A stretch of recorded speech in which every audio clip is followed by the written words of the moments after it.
Hello viewers, welcome to Newsweek South Asia, a show where we will provide you fresh insights into South Asia's geopolitical, strategic and security situation. Let's take a look at the headlines first. Sindh's struggle for independence intensifies amid human rights violations. Indian Army soldier killed in Sapor encounter with terrorists. And Pakistan's neglect and misrule leave POJK in crisis.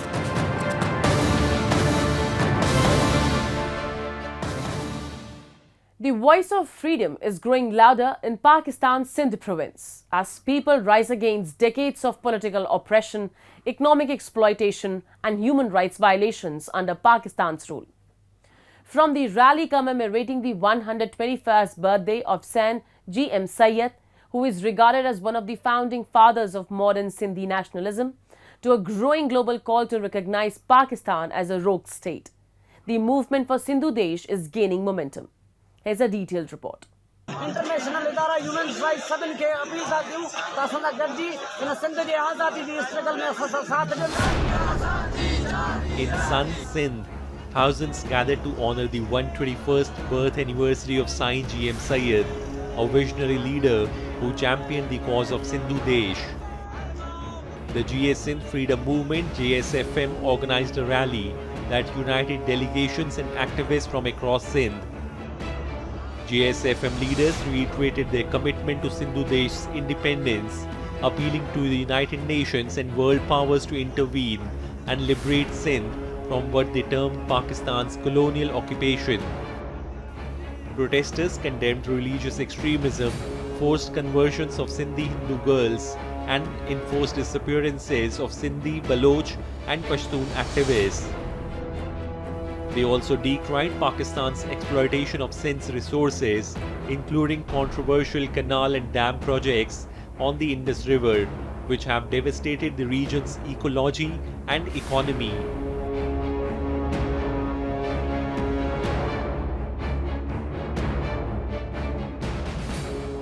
The lifeblood of Sindh is Indus River. For countries, the river has been the heartbeat of our land, nourishing our soil, sustaining our economy, and enriching our culture. But today, our lifeline is under attack. Mega projects like dam and canals on the Indus River system are nothing less than a death warrant of Sindh. We reject canal and other projects that divert the natural flow of the Indus. The Indus belongs to Sindh and its water is our right. We will resist any canal or projects on the Indus that threats our land, economy and future. On the same day, the GS Sindh Mutahida Mehez JSMM held another massive rally in Sun, demanding the creation of an independent Sindhu Desh. Protesters carried flags of various countries including India and called for foreign intervention to achieve freedom for Sindh. Shafi Burfat, the exiled chairman of JSMM, condemned Pakistan's military establishment, labeling it corrupt and exploitive.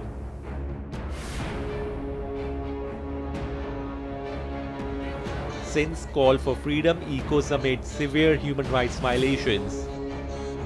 Activists highlight the rise of thousands of state-funded madrasas that promote extremism, threatening Sindh's secular identity.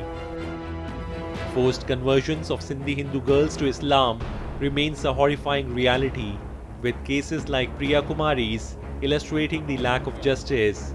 Where is Priya Kumari? The state's crackdown on dissent is equally brutal, with thousands of Sindhi, Baloch and Pashtun activists forcibly disappeared, leaving families in anguish.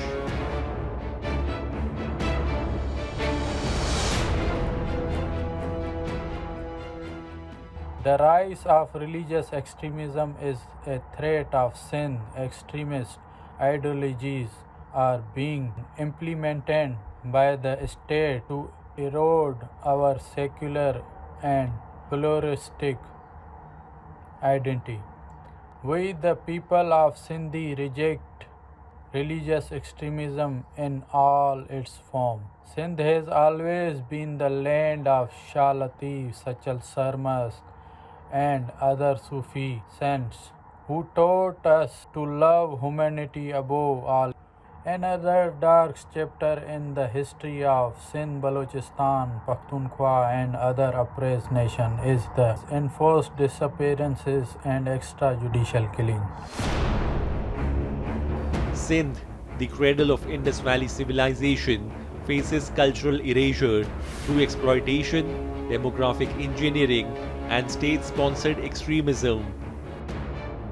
Prolonged suppression, especially during Pakistan's current crisis, risks igniting a revolt that could lead to the collapse of Islamabad as we know it. हम दरिया बचाने निकले हैं हम दरिया बचाने निकले हैं हम दरिया बचाने निकले हैं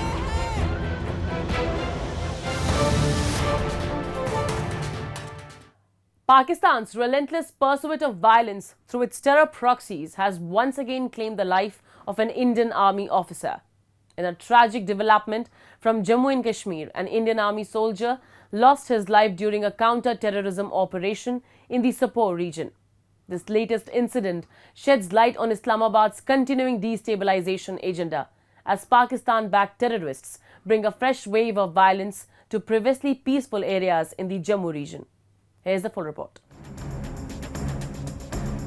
An Indian Army soldier was killed during an overnight counter-terrorism operation in Jammu and Kashmir's Sopore region. The soldier, identified as Sepoy Pangla Kartik, sustained critical injuries during a gun battle with terrorists in the Zalura Gujjarpatti area and succumbed to his wounds while being evacuated from the conflict zone. The operation was initiated after security forces uncovered a suspected terrorist hideout on January 19. Maintaining a tight cordon, they conducted overnight surveillance and intensified search efforts at first light. The encounter erupted when suspicious movements were observed near the hideout. This operation, described as meticulously planned and executed, reflects the ongoing efforts by Indian security forces to combat militancy in the region. परसों सुरक्षा बलों को एक इत्तला मिली थी कि जिसमें एक hide होने का इम्कान था, तो उस लिहाज से जालूरा सोपोर में एक सर्च ऑपरेशन चलाया गया था। तो उसके दौरान एक हाइड भी बस्ट हुई थी, बट उसके दौरान जो है थोड़ी देर में गोलियों का तबादला हुआ जो कि एक एनकाउंटर में तब्दील हो गया। और इसमें एक जो है हमारा जो सिक्योरिटी फोर्सेस का एक जवान है जो शदीद तौर पे जख्मी हो गया था और उसके बाद उसने शहादत प्राप्त कर ली। There has been a marked spike in terrorist activity in Jammu and Kashmir, with security forces engaging in multiple encounters with insurgents. Pakistan's blatant disregard for human life is evident in these incidents, where civilians and security personnel have fallen victim to its proxy war. Despite consistent efforts by the Indian Army to foil infiltration attempts, and the rising frequency of these encounters signals Pakistan's growing desperation to disrupt peace.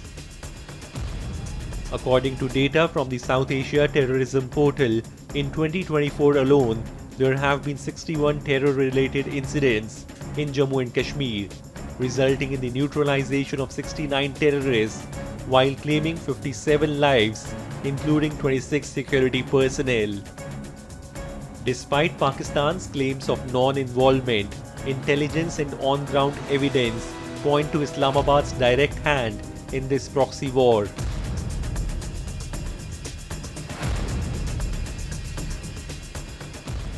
Pakistan does not like peace and tranquility in Jammu and Kashmir. They have already fought 4 wars, and after 90s, they have taken up this Operation Topak of planning by General Zia-ul-Haq, where it was the giving 1,000 cuts to India, and those 1,000 cuts were sending these jihadis and these terrorists into the Kashmir Valley to create mayhem. Now this also they have lost, because after Article 370 was abolished and abrogated, and Operation All Out conducted, people in the valley have realized that they were being made a fool of by the politicians from within also, and also Pakistan, the propaganda that was coming there. And that is why they came out in large numbers to vote. Now this Pakistan is totally trying to do internationalization of this Kashmir issue through these terrorists, which they will not succeed. Reports indicate that Pakistan's intelligence services, particularly the Inter-Services Intelligence ISI, continues to run training camps across the line of control, equipping insurgents with arms and guerrilla warfare training. This cross-border aid directly supports terror outfits like Jaish-e-Mohammed, Lashkar-e-Taiba and Hizbul Mujahideen, which receive steady funding and weapons from Pakistan.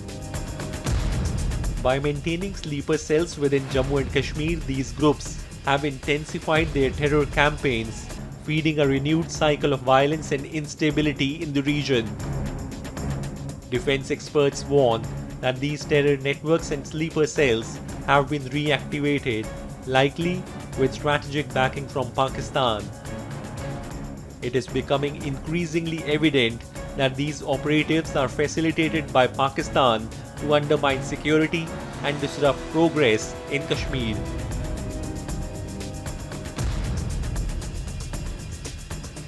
Terrorist now is becoming bolder and bolder and bolder. The terrorist is using grenades. Grenade means what? It's area weapon. Means when you throw a grenade, it's above the surface, maximum people should get injured or killed, whatever the case may be. It does not create any holes in the earth. No, nothing like this. It's anti-infantry. It's an infantry weapon. So if grenade is being used, it means their aim is clear to wound maximum people as much as possible or kill and create terror. And that's what they're doing. Problem is, who is supporting them? They can't operate without support. So there are sleeper cells. And who are the sleeper cells? They are the ground root level workers. They are normal society. This is a deliberate attempt by Islamabad to keep Jammu and Kashmir mired in violence, even as Pakistan grapples with a dire economic crisis, rampant political chaos, and growing isolation on the international stage.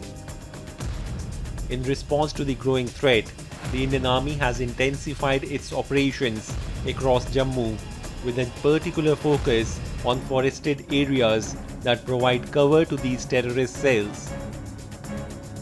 Despite Pakistan's destabilizing efforts, India remains resolute in its mission to safeguard its citizens and borders.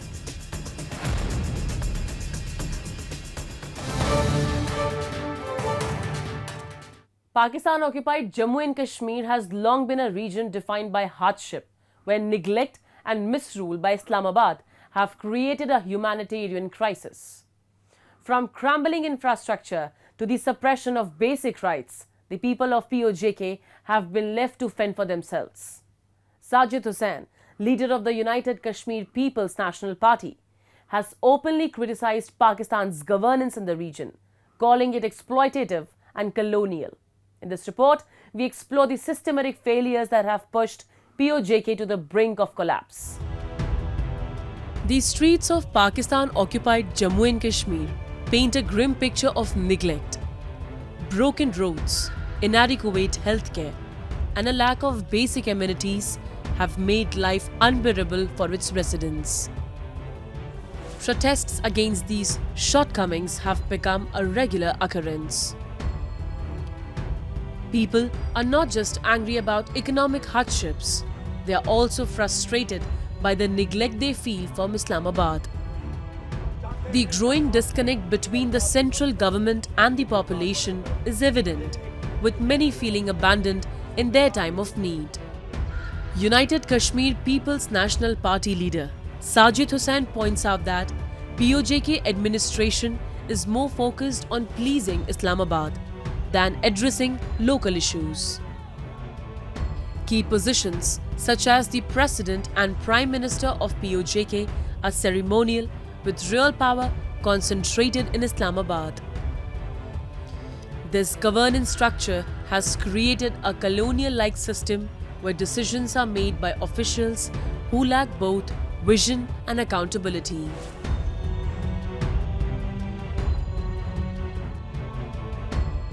Azad Kashmir میں جو اس وقت government کام کر رہی ہے وہ ان کی کیا intentions ہیں اور ان کی کیا پالیسیز ہیں اور ان کی کیا گورننس کی فیلئر ہے، یہ بہت ہی اہم سوال ہے.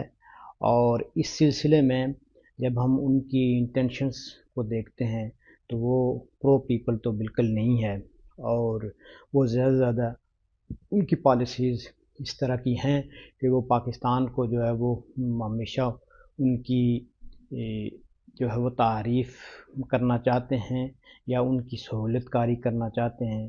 ان کی پالیسیز کبھی بھی پرو پیپل نہیں رہی، اور انٹینشنز بھی ان کی ہمیشہ یہی رہی ہے کہ وہ جو وہاں پہ ایک اسٹیبلشمنٹ بیٹھی ہوئی ہے، یہاں پہ جو لینڈ آفیسرز ہیں وہ بیٹھے ہوئے ہیں، ان کی خوشنودی حاصل کی جائے، ان کو خوش رکھا جائے. ایسے میں سمجھتا ہوں کہ جب گورننس کی فیلئر کی بات کرتے ہیں تو ان سے بھی زیادہ، کیونکہ جو آزاد کشمیر کی گورنمنٹ ہے ان کے پاس تو اختیارات ہی بہت کم ہیں، اور اختیارات جو ہے کانسٹیٹیوشن جو 74 ہے اس کی روح سے جو ہے وہ جسٹ یہ برائے نام جو ہے وہ عہدے ہیں، صدر ہو گیا، پرائم منسٹر ہو گیا، اور اسی طرح سے باقی عہدے بھی ہیں. لیکن حقیقی معنوں میں ان کے پاس وہ پاورز جو نہیں ہیں، پاورز جو لائز کرتی ہیں وہ لینڈ آفیسرز 4 ہیں، اب 5 انہوں نے کر دیے ہیں. تو ایسے میں جو ہے وہ جتنی بھی گورننس کے حوالے سے جو فیلئر ہے وہ میں سمجھتا ہوں کہ وہ آزاد کشمیر گورنمنٹ سے بھی زیادہ وہ اس کی ذمہ داری اسلام آباد پہ عائد ہوتی ہے کہ انہوں نے جو لینڈ آفیسرز بٹھائے ہوئے ہیں وہ انکمپیٹنٹ ہیں، اور وہ جو مقامی کمپیٹنٹ لوگ ہیں ان کو جو ہے وہ پروموٹ نہیں کرتے، اور اس طرح سے جو ہے وہ اپنا کنٹرول اور وہ جو اپنا کالونیل مائنڈ سیٹ ہے اس کو وہ برقرار رکھنا چاہتے ہیں. Education and healthcare systems in the region are also collapsing under the weight of neglect.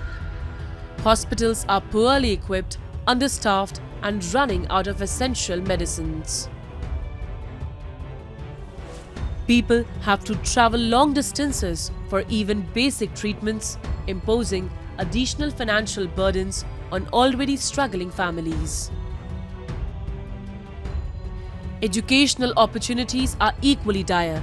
Schools lack proper facilities, teachers are underpaid or absent, and students are left with no means to pursue a quality education. Many children drop out altogether, as families can no longer afford even the minimal costs associated with schooling. Furthermore, unemployment looms large over POJK, with no industries or job opportunities to sustain its growing population. The youth, disillusioned and frustrated, see no future in their homeland. Many are left with no option but to migrate to other parts of Pakistan or abroad. ہمارے لوگ بیمار ہوتے ہیں تو وہاں پہ ان کے لیے جو ہے وہ ایک اپروپریٹ جو ہے وہ صحت عامہ کا جو کوئی نظام نہیں ہے، ہاسپٹل نہیں ہے، اور ان کو جسٹ جو ہے وہ راولپنڈی ریفر کر دیا جاتا ہے. یہ بڑا مسئلہ ہے.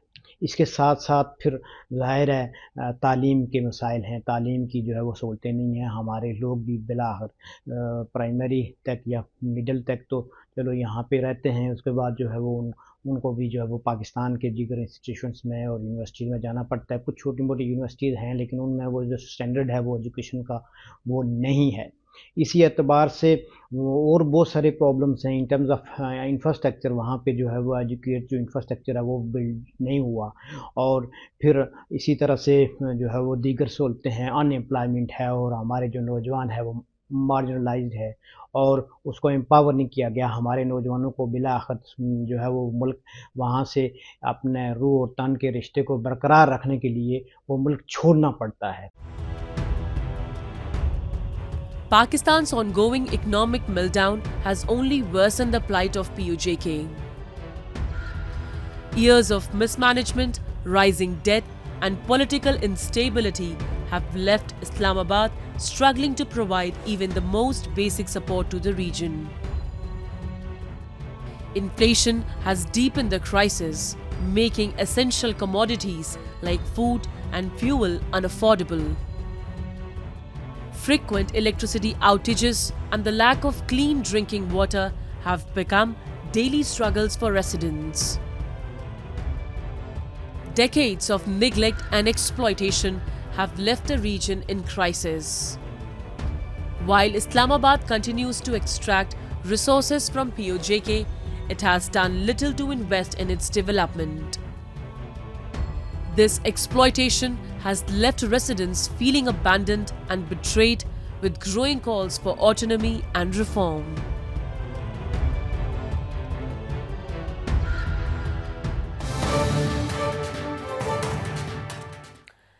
Now let's delve into the most pressing geopolitical issues shaping our region and the world. Today we turn our attention to the volatile dynamics between Pakistan and Afghanistan, a relationship fraught with historical tensions, unresolved disputes and emerging challenges. Today we have with us Dipankar Sen Gupta, a geopolitical expert and professor of economics at the University of Jammu, with extensive insights into South Asian affairs. Professor Sen Gupta, thank you for being with us today.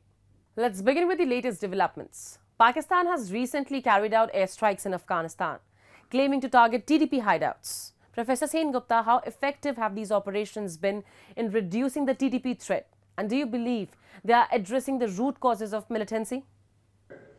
Look, if air power had been sufficient to curb elements like the TTP, forces like the TTP, then the United States would have destroyed the Taliban in Afghanistan a long time ago.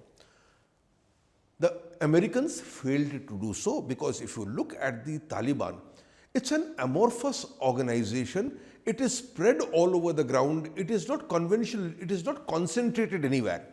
And the same is true for the TTP. So when you are not concentrated anywhere, when you do not rely on hard infrastructure or mobile infrastructure like tanks, etc., to carry out warfare, then the use of air power, I think, is irrelevant.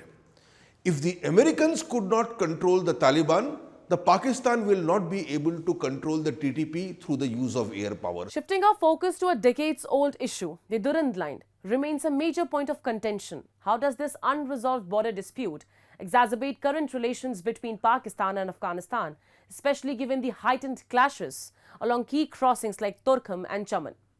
You must remember one thing.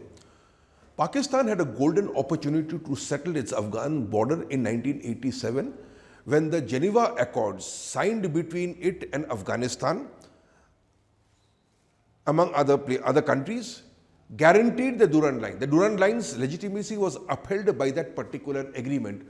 But Pakistan did not accept that agreement in good faith. It kept on torpedoing the only government that was capable of upholding the Durand Line and enforcing the Durand Line. That is the government of Najibullah.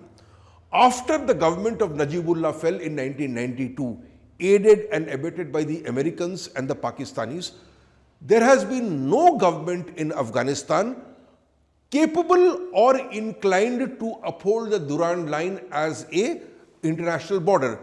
For the Taliban, which has control, they are Pashtuns.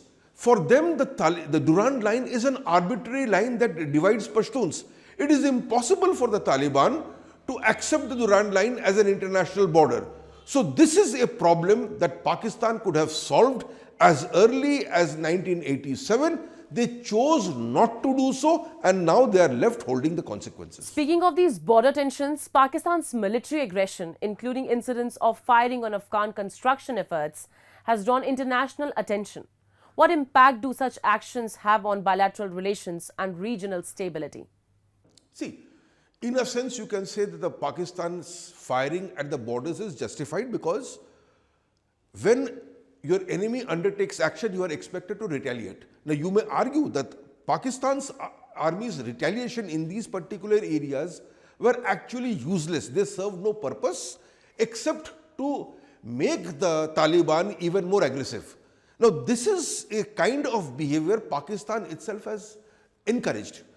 Whenever Taliban would go on the offensive, the then Afghan government, the legitimate Afghan government, was supposed to hold back.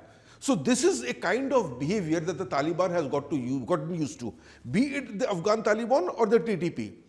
The TTP expects that when it carries out its operations, the response should not be commensurate. Where have they got this feeling from? They have got this feeling from Pakistan's own conduct during the last 20 years, where they helped topple the legitimate government of Afghanistan. So Pakistan is living with a problem that is of its own creation. Professor Seen Gupta, Pakistan's support for the Taliban during the US-led war in Afghanistan was considered a strategic move. But today it seems to have backfired. Do you think Islamabad underestimated the long-term consequences of this strategy? Pakistan's problem is they think some tactical advances are leading to strategic victory without knowing the long-term consequences of what they are supporting. Pakistan lives from day to day, year to year, month to month. They do not think long-term. And this inability to think long-term has created all this problem. What did Pakistan do? It created Taliban, it supported Taliban, it encouraged Taliban, it gave space to Taliban. As Hillary Clinton said, you cannot keep snakes in your backyard and not expect them to bite you at some time or the other. And this is exactly what has happened. Pakistan believed that the Taliban would do their bidding. Impossible. The Taliban have used the Pakistanis to get what they wanted. Having got what they wanted, why do they need the Pakistanis for? Because if they want trade and transit, the Taliban are now maintaining good relations with Iran, which was not the case in the earlier Taliban regime from 1996 to 2001. So they are getting trade and transit issues with Central Asia, with Iran. They have no desire or no incentive to keep these relations with Pakistan, because Pakistan believed that the Taliban would do their bidding. Anybody who was familiar with the character of the Taliban movement knew that this was not going to happen. And that is exactly what has happened. So Taliban, again, is a creation of the Pakistanis, and the Pakistanis are now left with a problem that they have nurtured for the last 40 to 50 years. So thank you for shedding light on the evolving dynamics of Pakistan-Afghanistan relations. It's been a pleasure having you on the show. Thank you. Thank you for calling me. And with that, we come to the end of this edition of Newsweek South Asia. We'll be back next week with more news, views and analysis from the subcontinent. Meanwhile, do keep writing to us at nwsa@anin.com. This is Shivangi Mishra signing off on behalf of the entire production team of Newsweek South Asia. Goodbye and take care.